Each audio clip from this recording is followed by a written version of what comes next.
Thank you. Welcome. Thank you for letting me speak here today. My name is Deborah Norman, and I have owned and operated restaurants in Providence for over 38 years.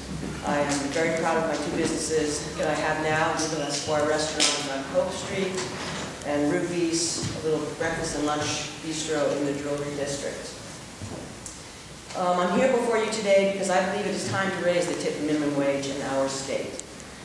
This is a complicated issue with many different sides. An increase in the sub-minimum wage would benefit women, men, families, and the economy as a whole. I wanted to reach out to you principally as a restaurant owner and explain why I am confident that my restaurants could absorb a reasonable rate increase without a negative impact to my business. The restaurant industry is a very difficult game. And I am sure you have heard as such from people who have argued that any increase to the tip minimum wage would have a disastrous effect on Rhode Island restaurants. The truth is that I do believe that restaurants could face real hardships if the sub-minimum wage was increased too steeply or too quickly. However, I believe my restaurants could absolutely deal with an incremental but significant change. For example, if Rhode Island were to raise the tipped minimum wage by $1 per year for 3 consecutive years, which would return us to the 2/3 ratio between the regular and the sub-minimum wages that exist in the 1990s, my restaurants would have no problem adapting and continuing as normal. I would most likely have to tweak menu prices a little bit and make some other minor adjustments, but I do not think the changes would be noticed by my customers.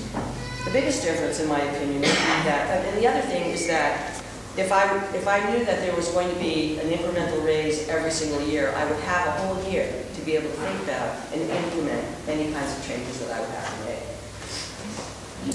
In my opinion, the biggest difference would be that 20,000 tipped workers in our state would have more money in their pockets, putting them in a better position to actually come out and eat in the restaurants they may even work in. And by legally raising the tip minimum wage across the board, no single business would have to worry about being at a competitive disadvantage.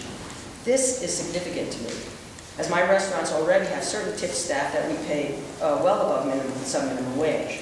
We do this because these waiters or bartenders are in positions where they may not be able to rely on tips as much as some other employees in my restaurants, and I want to be fair to everyone who works for me.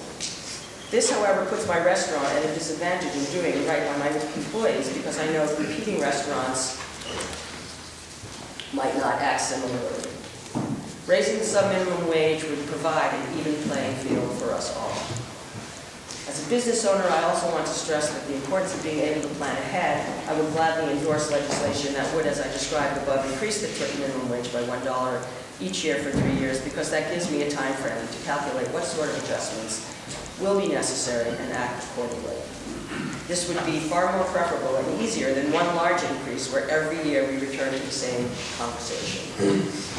These are the reasons that I support an increase to the minimum wage, tip minimum wage. While I can only speak for myself and my 2 restaurants, it's difficult for me to imagine that my experience is so abnormal as to be incomparable to that of many other restaurants in our state. By and large, our industry could afford a sub-minimum wage that was 2/3 of the regular minimum wage if the change were phased in over several years and in a transparent way.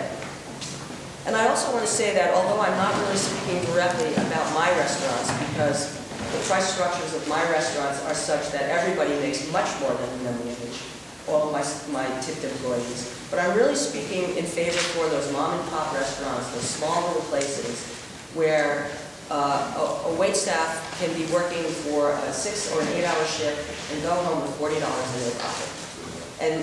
And please be aware of the fact that that does happen. So I'm speaking in defense of those people as well. For the sake of many families who work in the restaurant industry, I hope the General Assembly will pass legislation to this effect. If you're interested in talking about it further, I'd be glad to talk to you about it. I have a phone number I can hand out. I have an email address that you can talk to, that you can respond to, and that's what I have to say. Thank you very much for your consideration. Just a very quick question. 2 very quick questions. One, could I ask how many employees you have in your business? In one business, I have the total number of employees. Well, each restaurant. In one restaurant, I have 8, and the other restaurant I had 22. And you would propose, you like the idea of, if this bill proposes much more than $1 increment over the next 3 years? I actually don't really know specifically what that, Okay. what that bill says, but I am in favor of raising the tip wage, the sub-minimum wage, over the next 3 years in an incremental amount. You favor an increase, not necessarily this increase? No, I favor an increase. Thank you. Anything else? Thank you. Okay. Thank you very much for the opportunity.